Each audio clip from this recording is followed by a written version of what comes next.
பின்னணி பற்றிய தொகுப்புகளை இப்போது பார்க்கலாம். தமிழ்நாட்டில் 25க்கும் மேற்பட்ட கொள்ளை சம்பவங்களில் பல்வேறு மாவட்ட போலீசாரால் தேடப்பட்ட முக்கிய குற்றவாளி புதுச்சேரியில் வீசிய புயலால் சிக்கியுள்ளார். திருவாரூரில் கொள்ளை சம்பவத்தை அரங்கேற்ற சென்றபோது புயலால் புதுச்சேரியில் அறையெடுத்து தங்கிய போது சிக்கியுள்ளார். குமரி போலீசார் கொள்ளையனை கண்டுபிடித்தது எப்படி? பல்லடத்தில் தாய், தந்தை, மகன் கொடூரமாக கொலை செய்யப்பட்ட சம்பவத்தில் பழைய குற்றவாளிகள் 850 பேரின் விவரங்களை சேகரித்து அவர்களுக்கு தொடர்பு உள்ளதா என தனிப்படை போலீசார் விசாரித்து வருகின்றனர்.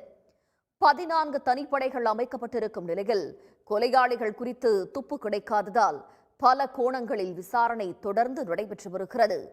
கொடூர கொலையை அரங்கேற்றிய கும்பல் சிக்குமா? தொழில் கூட்டாளியை கொல்ல கூலிப்படையை ஏவியவரையே கொலை செய்த சம்பவம் டேராடூனில் நடந்திருக்கிறது. கொலை திட்டம் குறித்து எதிரிக்கு தெரிவித்து அவர் 10 கோடி ரூபாய் தருவதாக கூறியதை அடுத்து திட்டம் தீட்டியவரையே கூலிப்படையினர் தீர்த்து கட்டினர். ஷூலைஸால் கழுத்தை இறுக்கி கொல்லப்பட்ட ரியல் எஸ்டேட் அதிபர் கொலையில் துப்பு துலங்கியது எப்படி? ஏற்காடு மலையடிவாரத்தில் பெண் சடலமாக மீட்கப்பட்ட சம்பவத்தில் திடீர் திருப்பமாக கூட்டு பாலியல் வன்கொடுமை செய்து கொலை செய்யப்பட்டது தெரிய வந்துள்ளது. பெண் அணிந்திருந்தது கவரிங் நகை என்று தெரியாமல் அதற்காக கொலை செய்த ரவுடி உட்பட 2 பேர் சிக்கியது எப்படி? சென்னையில் யூடியூப் வீடியோக்களை பார்த்து செயின் பறிப்பில் ஈடுபட்ட வங்கி ஊழியர்கள் 2 முதல் திருட்டிலேயே சிக்கியுள்ளனர். வங்கி ஊழியர்கள் வழிப்பறி கொள்ளையர்களாக மாறியது ஏன்? எஃப்ஐஆரில் தொடர்வது சிறிய இடைவேளை.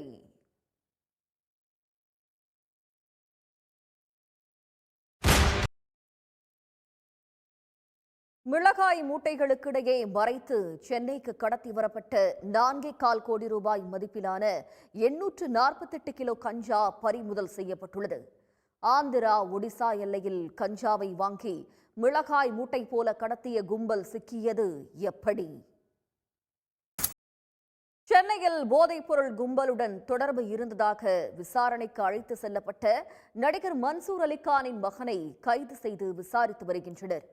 கல்லூரி மாணவர்களுக்கு கஞ்சா சப்ளை செய்த விவகாரத்தில் செல்போனில் பதிவான எண்ணை கொண்டு நடிகர் மன்சூர் அலிகானின் மகன் சிக்கியது எப்படி? சேலத்தை தொடர்ந்து சென்னை அருகிலும் ஜிம்மில் உடற்பயிற்சி போது இளைஞர் ஒருவர் மாரடைப்பில் உயிரிழந்த சம்பவம் சோகத்தை ஏற்படுத்தியுள்ளது. வல்லூர் அனல் மின் நிலைய ஒப்பந்த ஊழியரான அவர் நடிகர் விஜய் கட்சியின் உறுப்பினர் ஆவார். உடற்பயிற்சியின் போது உயிரிழக்கும் சம்பவங்கள் அதிகரிப்பது எதனால்? மருத்துவர்கள் கூறும் அறிவுரை என்ன? எஃப்ஐஆர் நிறைவு பெறுகிறது. நன்றி, வணக்கம்.